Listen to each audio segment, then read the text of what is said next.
حبیب اللہ صلی اللہ علیہ یا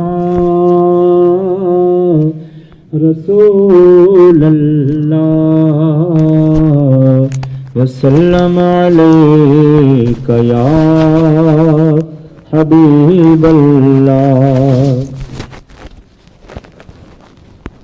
ایک میں ہی نہیں ان پر قربان زمانہ ہے، ایک میں ہی نہیں ان پر قربان زمانہ ہے، جو رب دو عالم کا محبوب یگانہ ہے، جو رب دو عالم کا محبوب یگانہ ہے، ایک میں ہی نہیں ان پر قربان زمانہ ہے. کل پل سے ہمیں جس نے خود پار لگانا ہے، کل پل سے ہمیں جس نے خود پار لگانا ہے، زہرا کا وہ بابا ہے، حسنین کا نانا ہے، زہرا کا وہ بابا ہے، حسنین کا نانا ہے، زہرا کا وہ بابا ہے، حسنین کا نانا ہے، زہرا کا وہ بابا ہے،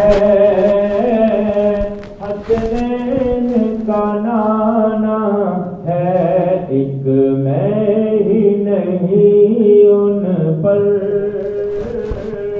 قربان زمانہ ہے، نسل کریموں کی لجپال گھرانہ ہے، نسل کریموں کی.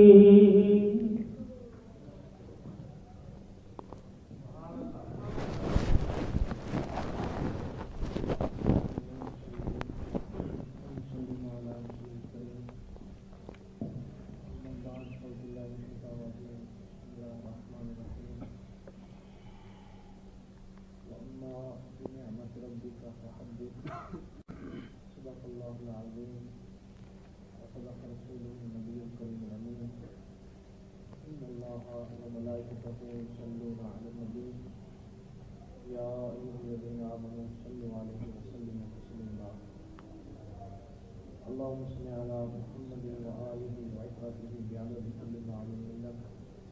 اللهم صل على محمد وآله وعترته بعدد كل معلوم لك. اللهم صل على محمد وآله وعترته بعدد كل معلوم لك. الصلاة والسلام عليك يا رسول الله. الصلاة والسلام عليك يا سيدي يا رحمة للعالمين. الصلاة والسلام عليك يا سيدي يا محمود رب العالمين. آج کی جو محفل ہے جس کا نام مجھے بتایا گیا تھا وہ درود شریف ہے نبی صلی اللہ علیہ وسلم کی متعلقہ اس میں سنائی گئی اور اس کے متعلق چند وضاحت کروں گا. تو ہم صوفی لوگ ہیں، روزگار کرنا سننے، ہمارے ہاں جو طریقہ تبلیغ ہے وہ گفتگو سے زیادہ نظر کا اہتمام کرتے ہیں. گفتگو جو ہوتی ہے وہ کانوں تک پہنچتی ہے اور پھر دماغ سے ہوتے دل تک جاتی ہے. راستے میں دو چیزوں کا آسرا ہوتا ہے، سہارا ہوتا ہے، جو وسیلہ بنتی ہے. اور جب سے جو نظر ہوتی ہے اس کا جو اثر ہوتا ہے وہ ڈائریکٹ دل پہ ہوتا ہے. تو نظر جو ہوتی ہے اس سے جو بات سمجھائی جائے وہ بنسبت دل زبان سے زیادہ اثر کرتی ہے. علامہ اقبال رحمۃ اللہ علیہ فرماتے ہیں کہ صرف کے پاس خبر کے بغیر کچھ اور نہیں، تیرا علاج نظر کے بغیر کچھ اور نہیں. تو جو سوچ ہوتی ہے وہ خبریں دیتی ہے، فلاں یہ ہو گیا، فلاں یہ ہو گیا، فلاں یہ ہو گیا، فلاں یہ ہو گیا. اور جو نظر ہوتی ہے وہ علاج کرتی ہے. تو اب نظر کے لیے باقاعدہ پہلے اس کا ایک اصول ہوتا ہے، نظر لینے والا نظر لینا چاہے اور نظر دینے والا نظر دینا چاہے. پہلے باقاعدہ طور پہ اس کا ایک ماحول بنایا جاتا ہے. پھر اس کے بعد جس طرح کہ اگر ماحول نہ ہو تو بات کرنا جو ہوتا ہے وہ ضائع کرنے کی برابر ہوتا ہے. عام لوگ جو ہیں صوفیہ کی محفل میں نہیں بیٹھتے اور وہ نظر سے نواقف ہوتے ہیں، اس طریقے سے نواقف ہوتے ہیں کہ ان کے لیے عربی کا مقولہ ہے جس کا مفہوم بنتا ہے کہ انسان ہر اس چیز کا دشمن ہے جس کے متعلق وہ علم نہیں رکھتا. جب علم رکھتا ہے تو پھر اس کا طالب ہو جاتا ہے، تو جب علم نہیں رکھتا تو اس کا دشمن ہوتا ہے. اس کی کئی مثالیں ہیں کہ گاؤں کے لوگ جب ان کے پاس ہی بابتا نہیں تھی، بجلی نہیں تھی، وہ اگر کوئی بندہ بجلی اگوانے لگتا تو اس کو منع کرتے سمجھاتے کہ بھئی بجلی اچھی چیز نہیں ہے، یہ بندے مار دیتی ہے، اس سے خون جل جاتا ہے، لوگوں کا نقصان ہوتا ہے. اور جب وہ بجلی کا علم ہو گیا تو پھر بیچارے قطاروں میں لگ کے اب کوشش کرتے ہیں کہ ہمیں کسی طریقے سے کنیکشن مل جائے. اسی طرح انسان کا بھی مسئلہ ہے کہ جناب رسول اللہ صلی اللہ علیہ وسلم کی ذات والا صفات، آپ کی فضل و برکات سے لوگ منہ پھیرتے رہتے ہیں اور ایسا منہ پھیرتے ہیں، ایسا منہ پھیرتے ہیں کہ وہ اپنی پوری زندگی 10 سالہ، 20 سالہ، 40 سالہ، 60 سالہ، 70 سالہ گزار دیتے ہیں، لیکن جناب رسول اللہ صلی اللہ علیہ وسلم ذات پاک سے فضل و برکات حاصل نہیں کرتے، برکت رحمت حاصل نہیں کرتے. یہ کچھ ہمارے محفل میلاد شریف کو ہوتا ہے، اس میں بھی اس طرح ہوتا ہے. لوگ آتے ہیں، جمع ہوتے ہیں اور پیرانے نظام بھی آتے ہیں، جس طرح کہ محضر ہوا تو گلے میں پیروں کے ہاتھ ڈالے جاتے ہیں، اس کے بعد دعائیں کی جاتی ہیں، تھپڑے شپڑے لگائے جاتے ہیں، تسلیاں دی جاتی ہیں. تو جو اس کا لنگر ہوتا ہے اور لنگر میں بعض لڑائی بھی ہو جاتی ہے اور لوگ اپنے اپنے گھر چلے جاتے ہیں. وہ جو پیغام ہے مولود شریف کا وہ کیا ہے؟ صحابہ کرام رضوان مولود شریف جو ملاتے تھے، میلاد کا مراتے تھے، نبی صلی اللہ علیہ وسلم کے دور اقدس میں صحابہ نے بیٹھ کے گفتگو کرنی اور انہوں نے ایک دوسرے کو بتانا کہ یار نبی مہربان صلی اللہ علیہ وسلم کے آنے سے پہلے یہ حالات ہوتے تھے، جس دن آپ پیدا ہوئے آپ کے پیدا ہونے پہ یہ رحمتیں ہوئی، یہ فضل ہوئے، یہ احسان ہوئے، یہ مہربانیاں ہوئی. اور پھر وہ کہتے بات چلتے چلتے وہ اپنے آپ تک لے آتے کہ یار ہم ایسے ہوتے تھے، ہم یہ کرتے تھے، ہم یہ کرتے تھے، ہم وہ کرتے تھے. یار اللہ کا کتنا بڑا احسان ہوا کہ اللہ نے ہمیں اپنا نبی عطا فرما دیا اور ہم اس کی بجائے اس طرح ہو گئے، میں ایسے تھا، میں ایسے ہو گیا. وہ اللہ کو اس معاملے میں شکر ادا کرتے. جب ہم مسجد نبی میں کچھ صحابہ بیٹھے ہوئے تھے، جس کا مفہوم جو اس کے اندر جو بات نکلتی ہے لفظ بلفظ میں نہ بتا سکوں گا، یہ اس کا مفہوم میں عرض کروں گا کہ وہ نبی صلی اللہ علیہ وسلم کے آمد پہ ذکر کر رہے تھے، بتا رہے تھے ایک دوسرے کو کہ یار نبی صلی اللہ علیہ وسلم جب نہیں تشریف لائے تھے تو ایسے حالات تھے، جب نہیں آئے تھے تو ایسے حالات تھے، پھر آئے جب تو یہ حالات ہو گئے، یہ حالات ہو گئے، یہ حالات ہو گئے. تو خود رسول اللہ صلی اللہ علیہ وسلم تشریف لے آپ نے فرمایا کہ تم قسم اٹھاتے ہو؟ پہلے پوچھا کیوں بیٹھے ہو؟ یا رسول اللہ صلی اللہ علیہ وسلم آپ کی آمد کا، آپ کی پیدائش کا ذکر کر رہے ہیں۔ نبی صلی اللہ علیہ وسلم کہ کس چیز سے تم قسم اٹھاتے ہو؟ تو نے کہا یا رسول اللہ قسم اٹھاتے ہیں۔ اللہ کے نبی فرمایا میں اس لیے نہیں کہہ رہا کہ مجھے تم پہ اعتبار نہیں، بلکہ اس لیے کہہ رہا ہوں کہ اللہ رب العالمین تم پہ فخر فرما رہا ہے، اللہ رب العالمین تم پہ راضی ہو رہا ہے۔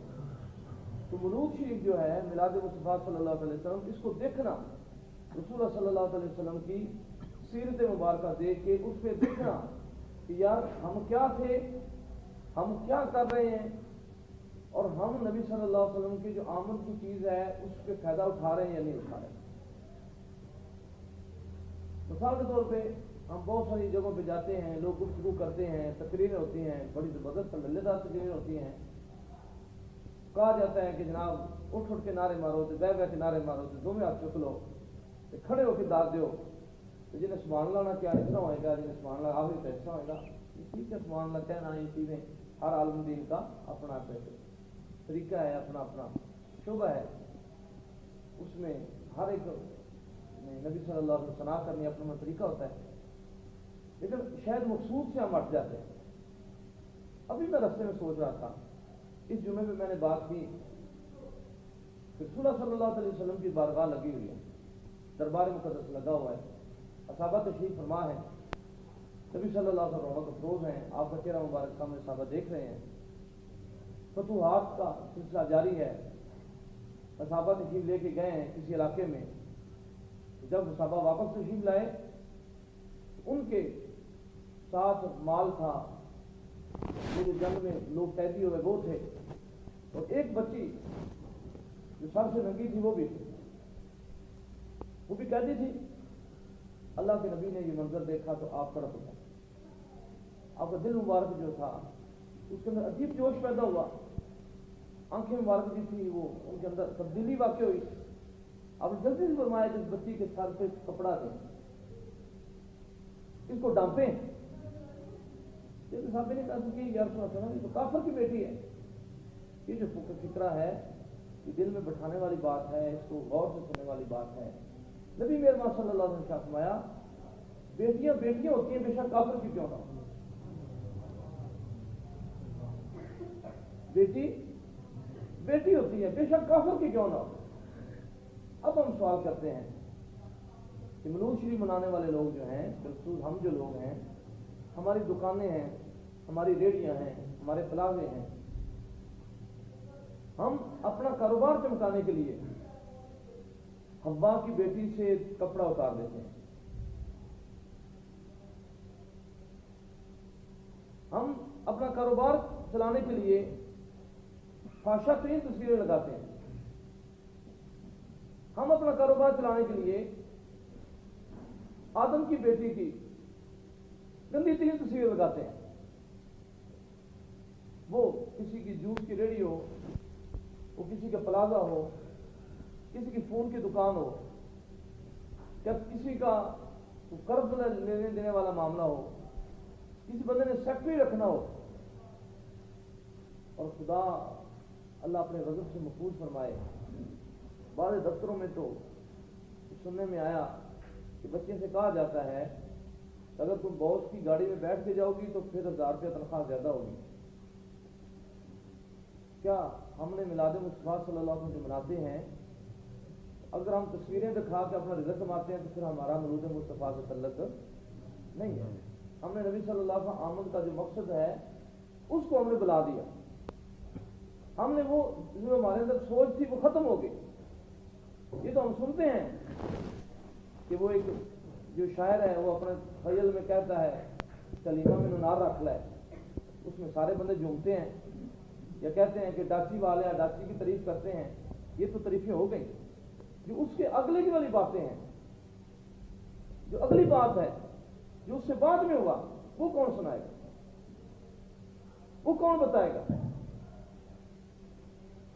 جناب رسول مقبول صلی اللہ علیہ وسلم آج آپ کی آمد سے پہلے لوگ اپنی بچیوں کو زندہ درگور کرتے ہیں،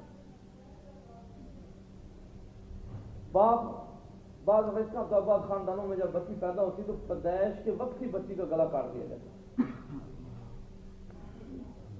بعض خاندانوں میں ایسے ہوتا کہ جب بچی ذرا بڑی ہوتی تو اس بچی کو اس وقت جنگلوں میں چھوڑ دیتے. بعض وہ جو سردار تھے، امیر لوگ تھے، وہ اپنی بچیوں کو پالتے، ان کی سیوا کرتے. بچیاں جب بڑی ہو جاتی ہیں، سن بلوغت سے پہلے بچی کی عمر 9-10 سال تک پہنچتی، اب سردار اپنی بچی کو نئے کپڑے پہناتا، اس دور کی مہندی لگاتا، اس کی آنکھوں میں سرما ڈالتا اور اس کو پورے بازار میں پھراتا. اب پورے بازار پھرانے کے بعد لوگ اسے کانوں میں کہتے کہ سردار نے آج بچی کو ذبح کر دینا، سردار نے بچی کو مار دینا. بابا اپنی بچی کو لے جاتا اور لے جانے کے بعد گڑھا کھوتا اور گڑھے کے اندر بچی کو رکھتا، بٹھاتا، اس کے اوپر پھر گرد مٹی ڈالنا شروع کر دیتا.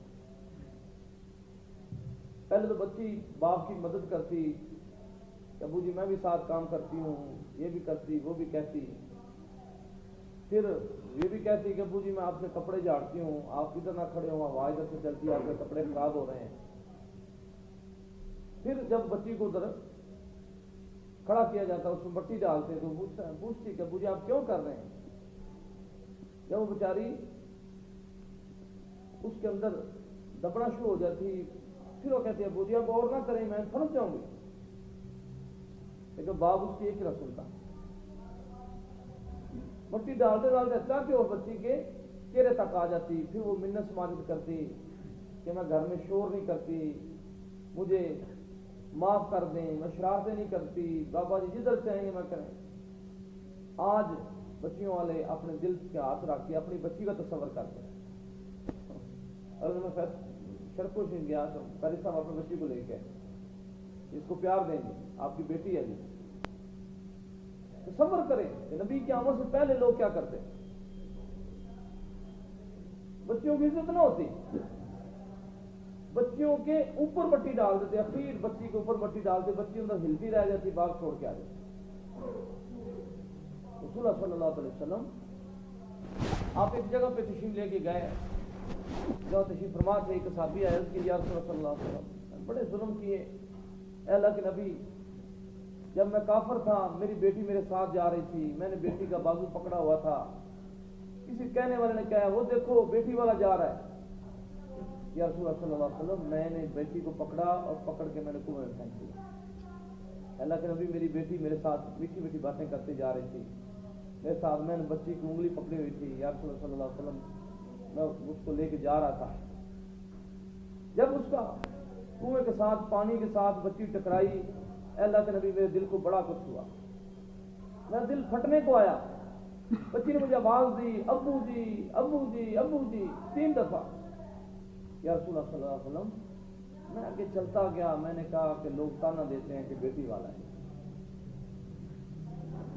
اب صاحب نبی صلی اللہ علیہ وسلم شروع کر دیا، آپ کی آنکھوں میں آنسو آ گئے. جب روئے تو اب اللہ اللہ صحابہ نے کہا کہ تو کیسا بندہ ہے کہ تو نے نبی صلی اللہ علیہ وسلم ایسی بات بتائی کہ نبی کو پریشان کر دیا. نبی کو ایسے باتیں بتاتے ہیں. اللہ کے نبی صلی اللہ علیہ وسلم فرمایا کہ اس کو کہو کہ دوبارہ سنائے، اس کے دل کا بھی غبار اتر جائے، میرے دل کا بھی غبار اتر. غالباً نبی صلی اللہ علیہ وسلم 3 دفعہ بات سنی.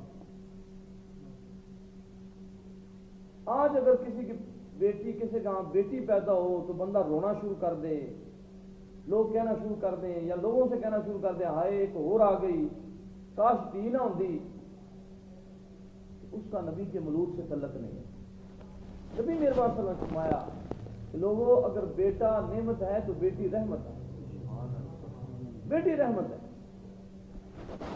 آج بہت سارے مقامات پہ سننے میں دیکھنے میں آیا ہے کہ باپ اور بیٹا دونوں گھر سے نکلتے ہیں،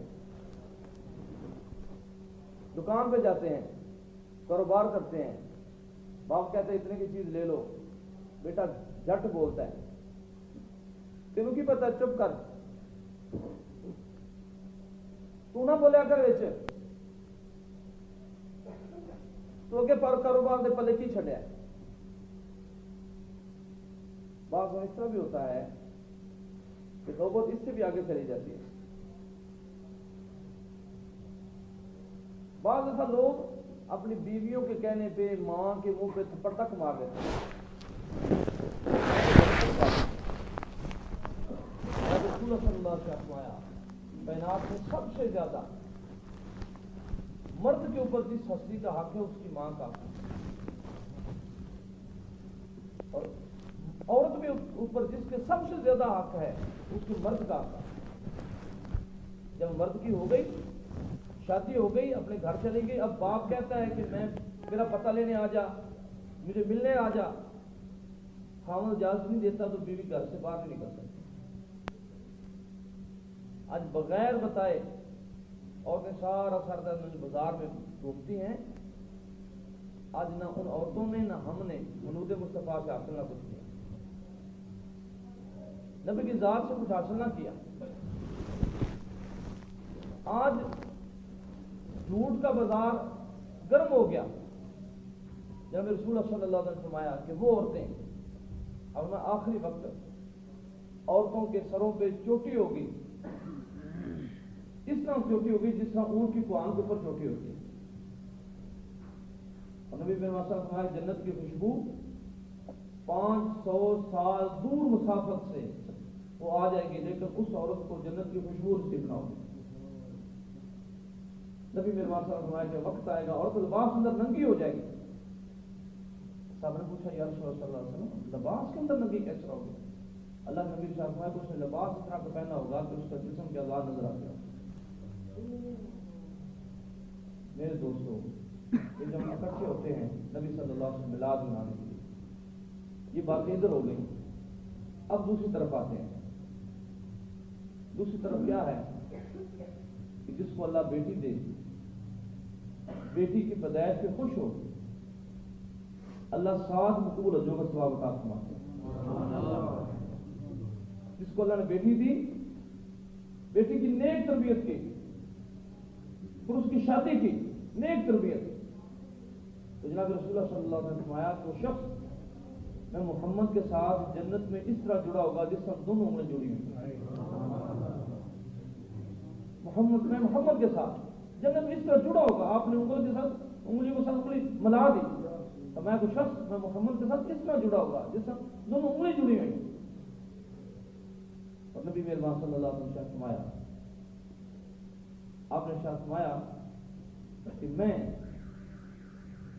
محمد اپنے گھر والوں سے اچھا سلوک کرتا ہوں، تم بھی اپنے بیویوں سے اچھا سلوک کیا کرو. اور ابھی میں فرمایا کہ تم میں بہتر شخص وہ ہے جس کا اخلاق بہتر ہے، وہ بہترین شخص وہ ہے جس کا اپنی بیوی کے ساتھ اخلاق بہتر ہے. نبی مہربان صلی اللہ علیہ وسلم فرمایا باپ کی دعا سابقہ پیغمبر کی دعا کی طرح ہے. تو جس کو باپ نے دعا دے دی اس نے پیغمبر کی دعا دے دی. اور نبی مہربان صلی اللہ علیہ وسلم فرمایا ماں کے قدموں کے ساتھ جنت ہے. اس میں علماء فرماتے ہیں کہ جس ماں کے راستے جنت کے قدم، جنت کی طرف قدم ہے، اولاد خود بخود جنتی ہو جائے گی. دوسری طرف ہم دیکھتے ہیں جو بندہ دنیا میں رہتے ہوئے اپنے مہمانوں سے اچھے سلوک سے ملتا ہے، جو بندہ رہتے ہوئے اپنے والدین سے اچھا سلوک کرتا ہے، رشتہ داروں سے اچھا سلوک کرتا ہے، نبی مہربان صلی اللہ علیہ وسلم نے فرمایا اس کی عمر بھی لمبی کر دی جائے گی، اس کے رزق میں برکت بھی ڈال دی جائے گی. فخر عالم سردار انبیاء شہنشاہ الرسول نبی مکرم صلی اللہ علیہ وسلم فرمایا، آپ نے ارشاد فرمایا، یہ جو حدیث پاک سنانے سے پہلے میں گزارش کرنے لگا ہوں، کئی دفعہ ہم ملتان کی طرف جاتے ہیں، بہاولپور کی طرف جاتے ہیں، لیا کی طرف جاتے ہیں، سندھ کی طرف نکل جاتے ہیں. واپسی پہ رات بڑا وقت ہو جاتا ہے، رات میں 3 بج جاتے ہیں، 2:30 بج جاتے ہیں، اور زیادہ لیٹ ہو جاتے ہیں. اکثر دیکھنے میں آیا ہے کہ چوکوں کے اندر رکشے والے کھڑے ہیں. اب جو رکشے والے ہوتے ہیں میں ان کے پاس چلا جاتا ہوں، میں پوچھتا ہوں کہ یار اس ٹائم تم کیوں کھڑے ہو؟ وہ کہتا ہے کہ بس آئے گی، سواری کو نہ کوئی مل جائے گی. جب بس آتی ہے تو بیچارہ رکشا دوڑاتا ہے، بس کے قریب جاتا ہے، سواریاں اترتی ہیں، وہ کہتے ہیں کدھر جانا ہے کدھر جانا ہے، اس کو مل گئی وہ چلا گیا، دوسرا پھر کھڑا ہے۔ میں کئی دفعہ سے پوچھتا ہوں کہ یار تو نماز پڑھتا ہے؟ وہ کہتا نہیں پڑھتا۔ میں پوچھتا ہوں یار تم نے کبھی قرآن کی تلاوت کی ہے؟ کہتے کبھی نہیں کی۔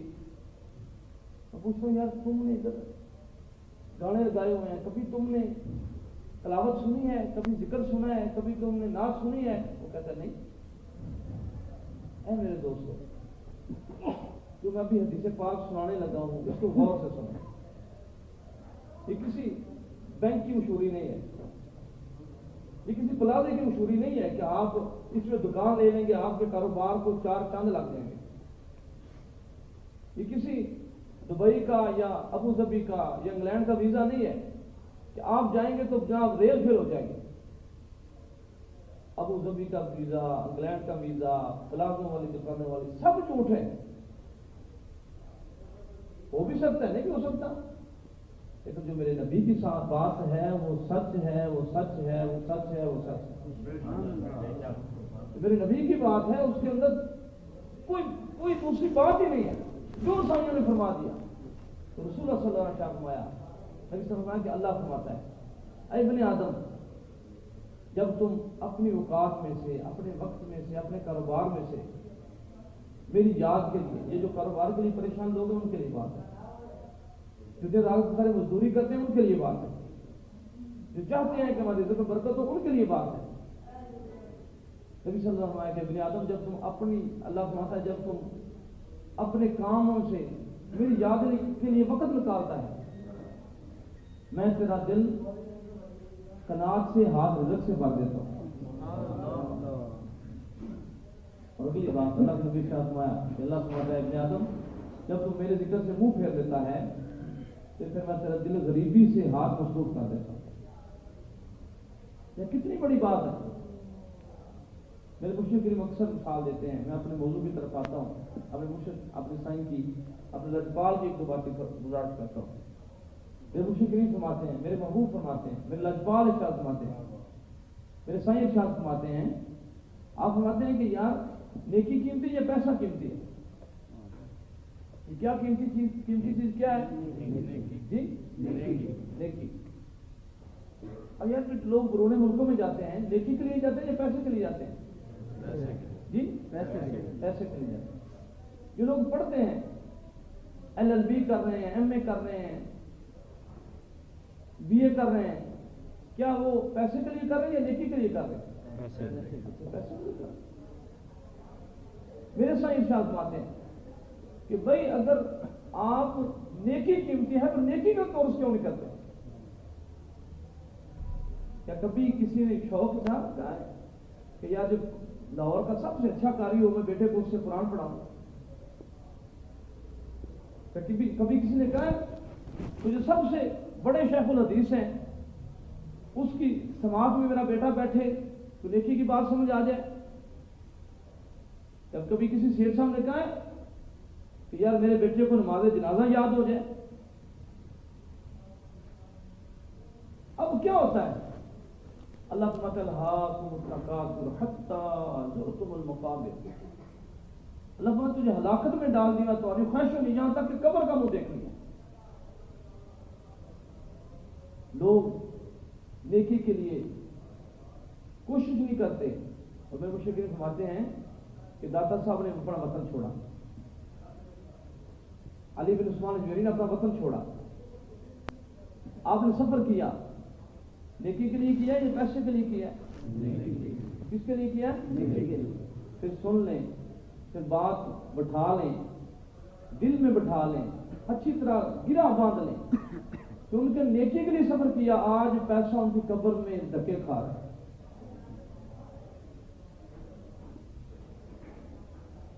لاہور کے جتنے بڑے بڑے ادارے ہیں، جیل خانہ جات، یتیم خانے، یہ ہاسپٹل، جہاں پہ جتنا لنگر چلتا ہے یہ داتا کا لنگر چلتا ہے، ان کے آسانے سے لنگر چلتا ہے۔ یار اگر تو اپنی اوقات میں سے اللہ کی یاد کے لیے وقت نکالے گا پھر کیا ہوگا؟ تمہارا دل قناعت سے ہاتھ رزق سے بھر دیے جائیں. آج لوگ کتنے پریشان ہیں. بعض بندے جھوٹ بول رہے ہیں، فراڈ کر رہے ہیں، کیا کچھ نہیں کر رہے. میرے دوست رسول مقبول صلی اللہ علیہ وسلم پاک، اور پھر اس جہان میں اپنے موضوع کی طرف آتا ہوں جو میں نے موضوع چھیڑا تھا کہ دنیا یہ مشکل ترین وقت، طرح طرح کے ہمسائے مل جاتے ہیں، طرح طرح کے دوست مل جاتے ہیں. عام سی بات ہے. جب کسی بچی کی شادی ہوتی ہے، اب وہ دعائیں مانگتی ہے، اللہ کی بارگاہ میں گڑ گڑائے کر کے دعا مانگتی ہے، نوافل پڑھتی ہے، یا اللہ مجھے اولاد عطا فرما، میں صاحب اولاد ہو جاؤں. اب جب اولاد بچہ اس کے پیٹ میں آتا ہے تو وہ خوشی سے پوری نہیں سماتی. اب اگر بچے کی دھڑکن بند ہو جائے تو ماں بہت پریشان ہوتی ہے، حتیٰ کہ منتیں مانگتی ہے، دعائیں مانگتی ہے، صدقہ و خیرات کرتی ہے، ڈاکٹروں کے پاس جاتی ہے، نرسوں کے پاس جاتی ہے کہ میرے چند لمحے پہلے میرے بچے کی دھڑکن ختم ہو گئی ہے، خدا خیر کرے. دھڑکن جب دوبارہ شروع ہوتی ہے تو ماں خوش ہو جاتی ہے، راضی ہو جاتی ہے. اب یہ کشمکش 9 ماہ تک چلتی ہے. اب جب بچہ پیدا ہونے والا ہوتا ہے، بڑا عجب مسئلہ، بعض بیٹیاں بعض بہنیں اس اذیت میں فوت ہو جاتی ہیں. اب جب اللہ اللہ اللہ اللہ بچہ پیدا ہوتا ہے، انتہائی بچی کے لیے کرب کا سبب ہوتا ہے، بعض آپریشن کرنا پڑتا ہے، بعض دفعہ بڑی مصیبت سے. جب ماں بچے کو دیکھتی ہے اس کے دکھ دور ہو جاتے ہیں، تکلیفیں بھول جاتی ہیں. اب نہ وہ بچہ پیدا ہو گیا، اب بچہ پخانہ کر رہا ہے، ماں صاف کر رہی ہے، بچے کو دودھ دے رہی ہے، بچہ روتا ہے، ماں اس کو تسلیاں دے رہی ہے، اس کی خدمت کر رہی ہے. اگر کبھی بچہ روئے اور سوئے نہ، ماں بھی نہیں سوتی، باپ بھی نہیں سوتا. ڈاکٹروں کے منہ کے پاس منت سماجت کے پتہ نہیں بچوں کیا ہو گیا کرتے کراتے. اب بچہ تھوڑا بڑا ہوتا ہے، اب بچہ چلنے لگتا ہے، ماں بڑے پیار سے بڑی محبت سے بچے کو چلنا سکھاتی ہے، اس کو گرنے نہیں دیتی. اب بچہ ذرا اور بڑا ہوتا ہے، ماں اس کی شرارتیں دیکھ کے خوش ہوتی ہے، ماں صدقے والی جاتی ہے، اور بچہ جوان ہو جائے، ماں پوری برادری سے کوشش کر کے خوبصورت ترین لڑکی اس کے لیے ڈھونڈتی ہے. اب جب ماں بچے کی شادی ہو جاتی ہے تو جو دوسری عورت آتی ہے وہ کہتی ہے یا ماں نو رکھتے یا مینو رکھتے، جی ماں نو رکھنا ہے یا مینو رکھنا ہے، پھر ماں نو نہ رکھ. اب وہ بندہ جس کو ماں نے اتنی لمبے خدمت کے بعد اس مقام تک پہنچایا، اب وہ کہتا ہے کہ ماں میرا گھر وسن دے، کسی اور پتر گھر میں چلا جائے کر. اور بعض دفعہ تو اس ماں کو دھکے دے کے گھر سے نکال دیا. رسول مقبول صلی اللہ علیہ وسلم آپ کی بارگاہ میں صحابہ شکایت لے کے آ گئے، یا رسول اللہ فلاں صحابی ان کی جان نہیں نکل رہی، وہ فوتگی کے مراحل میں ہیں، یا رسول اللہ کومے کی حالت میں ہیں، کبھی اٹھتے ہیں کبھی لیٹتے ہیں، بیچارے جان نہیں نکل رہے. جناب رسول اللہ صلی اللہ علیہ وسلم ان کے پاس تشریف لے گئے. آپ نے اس کی ماں کو بلاؤ. آپ نے فرمایا کہ اس کی ماں تو راضی ہو جا، اس کو معاف کر دے. اس نے یا رسول اللہ مجھے بڑی عزیزیں دی ہیں، بیوی کے کہنے پہ مجھے بڑا دل دکھایا، میں نہیں معاف کروں گا. اللہ کے میرے ساتھ میں لکڑیاں اکٹھی کرو، ان کو آگ لگاؤ اور صحابی کو اندر پھینک دو. ماں تھی، اس نے کہا میں باری جاؤں، میرے بچے کیسے نہیں کرنا. اللہ کے نبی فرمایا تم اس آگ سے بچاتی ہو تو اس آگ میں پھینک رہی ہو. اس ماں نے معاف کیا اور صحابی کلمہ پڑھ کے دنیا سے چلے گئے.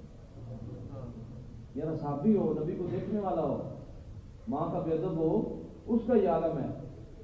اس دور میں اگر کوئی ماں کا بے ادب ہو تو اس کا عالم کیا ہوگا؟ جب رسول اللہ صلی اللہ علیہ وسلم کی بارگاہ میں ایک شکایت آئی، ایک جوان شکایت لے کے آیا، یا رسول اللہ صلی اللہ علیہ وسلم میرا جو باپ ہے وہ فضول خرچیاں کرتا ہے، اپنے دوستوں کو چیزیں کھلاتا ہے۔ تو رسول اللہ صلی اللہ علیہ وسلم نے آپ نے صحابہ کو اس کو بلا کے لاؤ۔ جب صحابی بلانے کے لیے گئے تو اس نے پوچھا کہ ہوا کیا، کہ مطلب اللہ کے نبی مجھے کیوں یاد فرمایا؟ اس نے کہا تیرے بیٹے نے شکایت ہو گئی۔ کیا شکایت ہو گئی؟ شکایت بتا دی۔ اب پھر بدیوں نے شعر کہے، شعر کا مفہوم بنتا ہے کہ بیٹا وہ وقت یاد کر جب تو چھوٹا تھا تو میں بڑا تھا، تو میں نے تجھے کس طرح پالا۔ اے بیٹا وقت یاد کر جب تیرے پیدا ہونے پہ میں کیسا خوش ہوا۔ اے بیٹا وہ وقت یاد کر جب تو پریشان ہوتا تھا، نہ تو میں سوتا تھا نہ تیری ماں سوتی تھی۔ اے بچہ تجھے میں کندھوں پہ اٹھا کے کھلاتا رہا، میں نے بیٹا ساری چیزیں تجھے دے دی۔ اے بیٹا پھر میں کمزور ہوتا گیا تو طاقتور ہوتا گیا، تو جوان ہو گیا۔ اب بیٹا جب تم اتنا جوان ہو گئے کہ میں نے سارا مال تم تیرے والے کر دیا، تو بیٹا اب اگر اس میں سے کسی دوست کو میں نے کچھ کھلا دیا